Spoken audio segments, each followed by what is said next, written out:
Welcome to the Treasury Update podcast, presented by Strategic Treasurer, your source for interesting Treasury news, analysis, and insights in your car, at the gym, or wherever you decide to tune in. Live at the 2019 AFP conference in Boston, host Craig Jeffery sits down with special guest Jennifer Stanley, MUFG's VP and Senior Product Manager of Real-Time Payments, and Mark McCarthy, Managing Director of Energy and Power Transaction Banking, to discuss real-time payments, learning from the customer. Listen in as they explore this brand new payment rail and the transformative value it's bringing to business-to-consumer applications with a focus on the utility industry. Welcome to the Treasury Update podcast. This is Craig Jeffery. I'm here with Mark McCarthy and Jennifer Stanley from MUFG.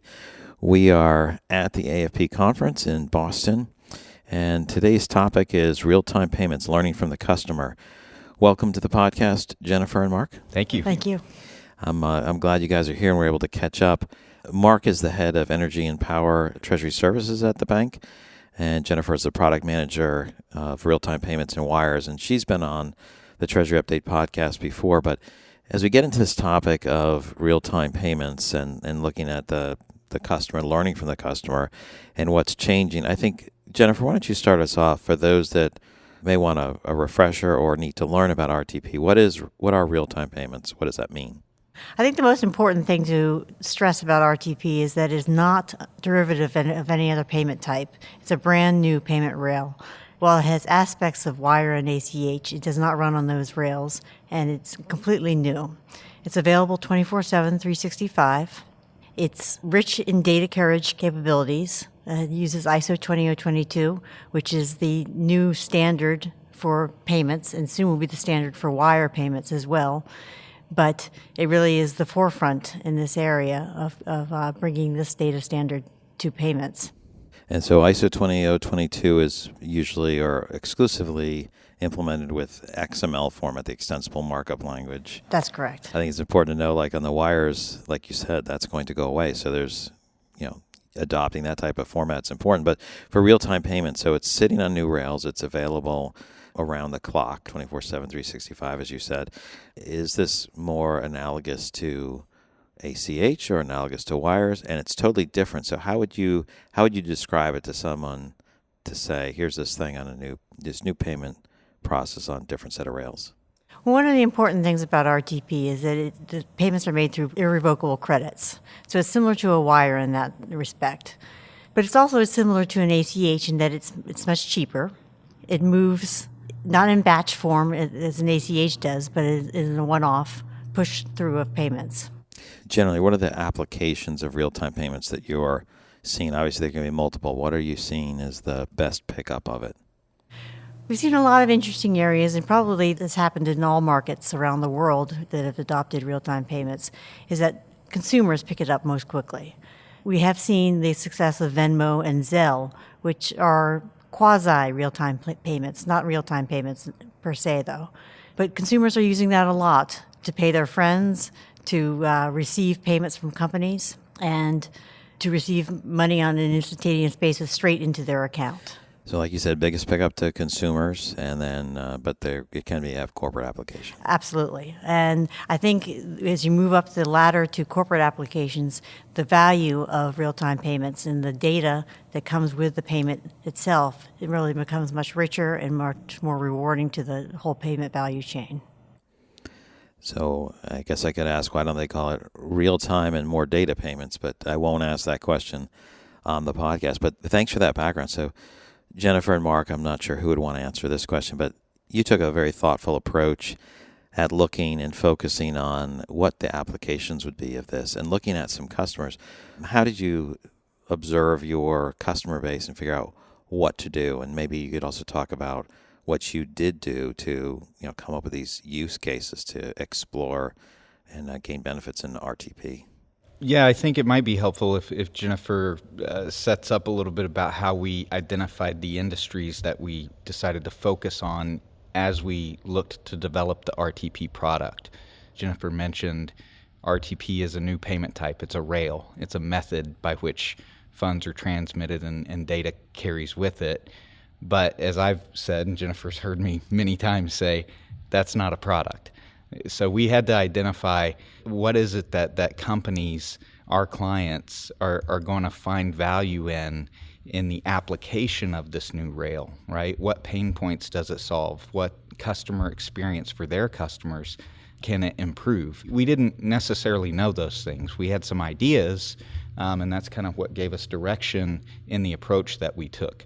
And so, maybe Jennifer, you came to me and said, hey, I think utilities will be a good fit for this approach, but I know we worked with some other industries as well, so you were kind of in the forefront of making that decision. So why did you think utilities was a good fit, or the other industries? Well, I was looking primarily at business-to-consumer applications. And obviously in the utility sector, you have a large number of consumers who use utilities and who are paying by a variety of different methods currently. And as a result, the utility company has a number of pain points in processing all those payments. And RTP eliminates a lot of those pain points, particularly on the speed of the payment, the data that's reconciled along with the payment, and with the whole experience of working with the consumer paying the money into the utility's bank account. I know you just said some of these things where you talked about some of the pain points. Speed was an issue, so this eliminates some of that, how quickly it is. You also talked about the amount of data that could come across. Why is that important to a utility? Obviously, you gave examples of Zelle or Venmo. It's like you owe a person, it's for babysitting or whatever. You transfer it, you type a little message in there and it goes to them, or they just know because there's only one payment. What's different in the industries that you talked about, insurance, utility? Well, there are masses of consumers, and you have to reconcile those payments with who's paid. And those payments need to be reconciled not only to the accounts payable system or accounts receivable system, but also to the customer portals, which updates the accounts and says the customer has paid and their account is good again.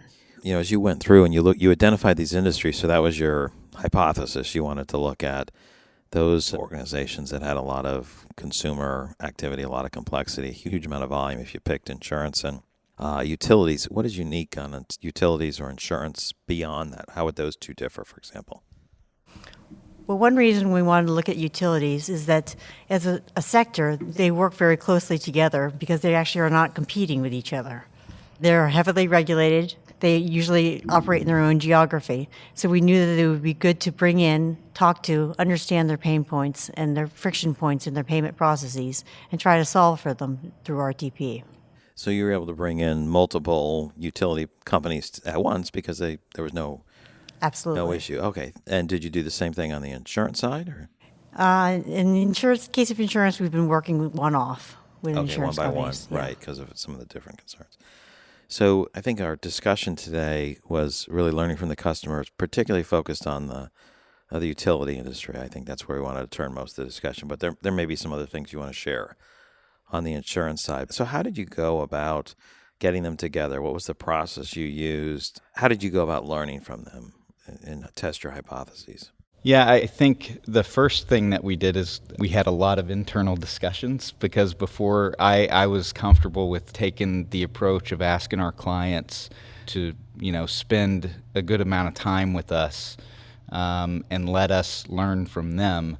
I really wanted to make sure that we had a valid hypothesis around RTP. And some of the things that I had been hearing from clients is we just don't see how this is going to improve anything for us, and getting our money faster in the utility industry when it's a bill due date necessarily isn't something that is a major concern for us. So there was a lot of discussion internally and sort of one-off discussions I would have with clients around their initial perceptions and assumptions of what the value of RTP would be. So it took us probably 3 months of that sort of discussion before I was comfortable with saying, okay, let's go out a little bit more broadly. So we held a webinar. We had about 25 utilities show up to that webinar. We sort of did an introductory discussion around RTP and then did some polling within that webinar. From that, we then followed up. I think one of our poll questions was, would you be interested in working with us on an innovation lab session where we did sort of a deep dive around these things? So we had some people raise their hand, several different utilities across the U.S., and so we started with that group and actually had a one-off session with a big utility in California in the innovation lab and shared those results and brought in a few more on the East Coast, and then we did a second one in New York as well.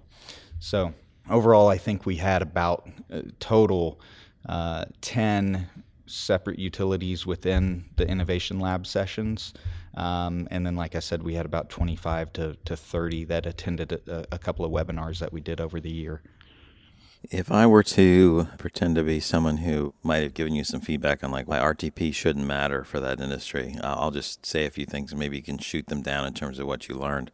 It's like we already have ACH. That payment rail exists. It's a standard flow. There's existing rules. It's very inexpensive, and you can collect tomorrow information or even same day ACH sometime, but you can do it so that the money or funds move with a settlement date of tomorrow. Why is there an importance to add something else so that it goes one day faster? And then if you say something about the information, I'm going to say, well, we can run that through the portal so we know where it's going to apply. So it seems like, okay, it's a new shiny object. Why would we put that through a new untested rail? Yeah, that's one of the early thoughts and maybe objections that we heard early on.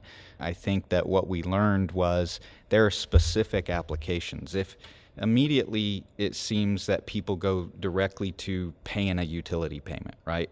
Well, so utilities have anywhere from 5 to 8 different payment channels across their payment ecosystem. Okay, so yeah, why would I want to add another one? The easy answer to that is because consumers are going to demand it. And they're going to have in other applications, in Amazon, the way that they pay, that consumer experience bleeds over into the utility market. I expect more options. Yeah. I want to pay on the very last day and originate on the last day, for example, as opposed to a day before, or have it set up automatically. I want to control it, but hold on to my money another day? Is that a possible reason?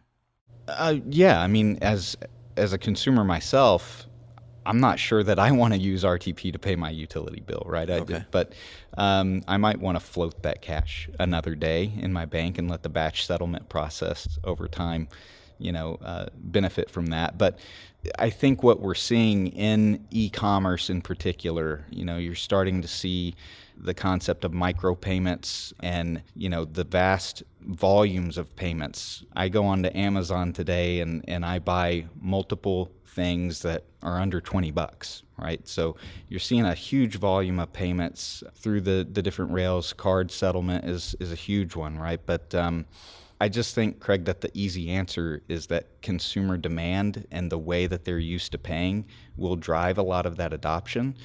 But what we learned is that there are other applications beyond just paying a utility bill. So when you start looking at the payment flows within the organization, like we did in the Innovation Lab sessions, you start seeing, okay, there's refunds, there's rebate payments that utilities make, so disbursements going out, right? And there's last minute payments that you have at time of shutoff that, being able to validate that payment and for the utility to actually have the cash. But there's segments of utility customers that know how the system works, right? And so they know that they can come in, pay the bill, avoid the shutoff or get the power turned back on. Cash may or may not be there, but the utility doesn't know that until the reconciliation process happens a few days later or however long that takes. Oh, okay. So a clear application would be as it approaches shutoff or you turn it back on, the finality of settlement or irrevocability of settlement removes it, treats it like a wire with the cost of an ACH. Oh, okay. Jennifer, did you have anything to add to that? The other thing I would say about an ACH in that case is that it is revocable, and so it is not as attractive as an RTP. But another place we looked at, as Mark mentioned, the rebates or the refunds. There's an incredible problem with escheatment when these rebates and refund checks aren't cashed. That leads to a further friction in the payment process because these checks that aren't cashed have to be escheated. They have to be tracked down at the end of the year. Long process with it. With RTP, you know the payment has gone straight into the person's account and he has it. Yeah, and escheatment is that terrible process that is predicated on the assumption that the company, if they can't find where the payment goes, the payment is not cleared or the check is not cashed, that it needs to be left with the state, typically the state, so that they'll hold it for them and eventually they'll come and collect it. And so there's a whole reporting overhead, massive headache. That alone is that alone, when you think about the volumes, the number of returns, refunds, rebates that come out, and they get stuck in a drawer, now create a whole economy of activities to support this escheatment process. So Yeah, and when you think about the cost of that payment type, what we found is the majority of utilities in the U.S. issue checks for those refunds and rebates. Some of them use prepaid cards, but the vast majority issue checks. A lot of these payments are under $1. So when you start to think about that whole process and include the escheatment cost within that process, you're talking about issuing a payment at a negative return, a seriously negative return. Payments under $1 that are costing you, $30 to $100 when you include the whole process. yeah, thanks for that. And then I guess we started talking about the innovation labs before I got us sidetracked about why would you use RTP. But on the innovation lab side, you were going through this process of trying to discover what was important for their experience, for their operating expenses, for efficiency, cost. How many utilities were involved again, and what did you learn through that process? What were you gaining insight on in terms of use cases, activities? We have a pretty good understanding of utilities' payment channels and how they collect from customers across those payment channels. Obviously, that's a major focus of utility companies. They spend a lot of time, in how that process works, how efficient is it, what's it costing, but they also spend a ton of time thinking about the customer experience. And really, in the current landscape in the utility industry and going forward, as you continue to see alternative energy sources, continue to see deregulated markets, a different retail model, the utility industry has changed vastly in 20 years, 30 years from being a monopolistic type of industry where customers used to be referred to as ratepayers. They weren't customers. They paid the bill, they paid the rate that was set, right? And so that mindset has completely shifted. And they view themselves as a consumer product company, right? And so they're competing in many service territories. They're competing against different retailers and different types of options that customers have. So the customer experience was a big piece of this, and how that interaction, that B2C transaction, and the experience of that for the consumer. There's functionality within the RTP rail for something called a request for payment, right? And so that ability to get a request for payment from the utility or the consumer to the utility for a refund or a rebate through an app on your phone with immediate settlement back to you, that's something that plays along that consumer experience side of things, right? There were other aspects that we were interested in as well, when it came to the B2B side, when it came to the disbursement side of the equation, that we really wanted to dig deeper into. We felt like there was probably some application for some B2B payments around areas where utilities have field payments, situations where maybe a utility truck backed into somebody's fence and they want to make settlement on that, or there's various things that came out through that angle. And we had ideas about it, and it was great to hear from the clients, yeah, that's kind of close to how that works, but here's how it really works, and we really get to understand it and get to understand the details behind it. A lot of that goes to the data that's associated with real-time payments as well. So we dug into a lot of those areas. Jennifer, is there anything else on that side that you wanted to? Sure, I'll just add that we spoke to a variety of people from these utilities. We spoke to corporate treasurers, we spoke to payment strategists, we spoke to customer service people, and the perspectives they brought to bear when discussing the various pain points in their processes was very interesting.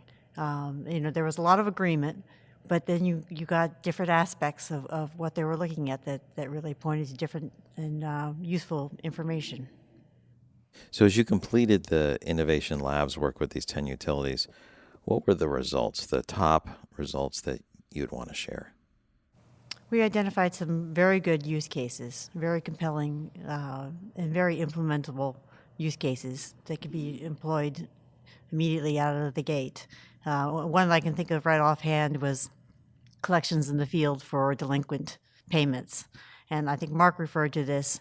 Often when they're collecting in the field, they're handed a check, which is then going to bounce. They're then going to ride out free utilities for another 2 weeks while that check is resolved, and then they may bounce another check. With real-time payments, you get certainty of the payment being delivered straight into the account, and that solves that problem. Oh, very good. Yeah, that sounds handling one of the biggest headaches and issues that exist, and financial risk, too. Is there another use case, too? Yeah, I'd say that one of the biggest issues and conversation topics that we had throughout this process was integration and implementation and the impacts to client ERPs, customer billing systems.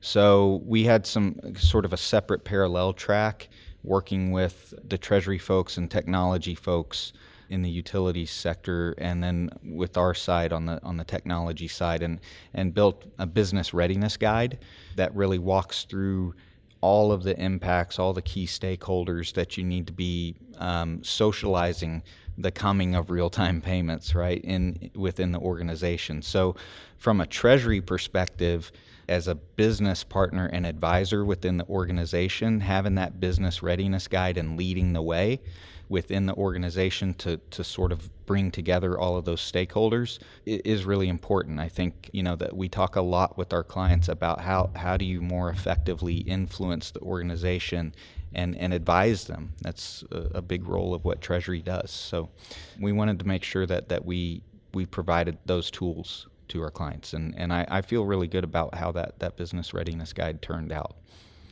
How is that impacting other industries, for example, that whether it's business to consumer or even business to business payments? Any insights there? Yeah, I'll just speak to, I also cover the oil and gas sector. And so there was some crossover in some of the scenarios from the utility side, particularly as it relates to kind of in the field payments. Some of the things that oil and gas clients struggle with, issue a lot of checks for, are right-of-way payments. Utilities also have this situation in many cases. Lease payments, land payments, oil and gas companies make. So, as RTP first rolls out at $25,000 transaction limit, there's some challenges around the B2B space, but I think as it grows and that limit comes up, and I think it's already set to go up to 100,000, you'll see those applications. And so I think, there's some characteristics around transaction types that lend itself well to RTP. Just from my point of view in the energy and power space, we're starting to talk about, okay, how does this relate over on the oil and gas side? I guess as we draw to a conclusion on this episode, what is your advice to others who are looking to use real-time payments, figure out a use case, maybe in another industry? What should they be doing or thinking? And I'll start with you, Jennifer. Sure. Well, I think the most important step is education. I mean, a lot of people don't understand what real-time payments are. And that's why I started this session with explaining that it's not like ACH and like wire. It's its own new thing. And I think that's one of the most important things you have to do when selling it up the chain. And what we did with our corporate readiness guide that Mark alluded to really is setting that stage for education and how it may be applied and used most effectively within the organization. Thank you, Jennifer. Mark, anything you want to add to that? No, I think Jennifer's exactly right. I think, as you listen to what we just talked about, there's a lot of different pieces to RTP. Yeah, it's a new payment rail. And as Jennifer mentioned, it's different from wire and ACH. I mentioned request for pay. There's a communication layer within RTP. So being educated on this stuff is really important. It's not just, hey, the payment's going to be faster. There's a lot more into it. And if Treasury wants to be viewed within the organization as somebody that's value add, you need to know this stuff because it's coming. You know, the RTP train is on the new rails and it's moving. I do think it's going to take time. It's not a 2-year, 3-year sort of adoption rate. We've seen it in other countries, you know, over the course of 10 years, I think is how this is going to move. Obviously, with the corporate clients that we work with, a lot of the interest is going to be a little bit more towards the B2B side of things in my space, you know, lots of wholesale type of payments. So I think the other thing to leave people with is be realistic and be patient, and at the same time, don't dismiss it because it's for real and it's here and it's coming and there are benefits to it. I think you guys are giving a fascinating story about how you approached a new payment type with a whole set of different features addressed it in the industry, and I am glad they call it real-time payments, not real-time payments with additional information, a messaging layer, and finality. I think that's just good to know, and so I really appreciate you guys sharing that with the audience, and congratulations on stepping through these and coming up with some real use cases that are making a difference. Thank you. Great. Thanks, Craig. You've reached the end of another episode of the Treasury Update podcast. Be sure to follow Strategic Treasurer on LinkedIn. Just search for Strategic Treasurer. This podcast is provided for informational purposes only, and statements made by Strategic Treasurer LLC on this podcast are not intended as legal, business, consulting, or tax advice. For more information, visit and bookmark strategictreasurer.com.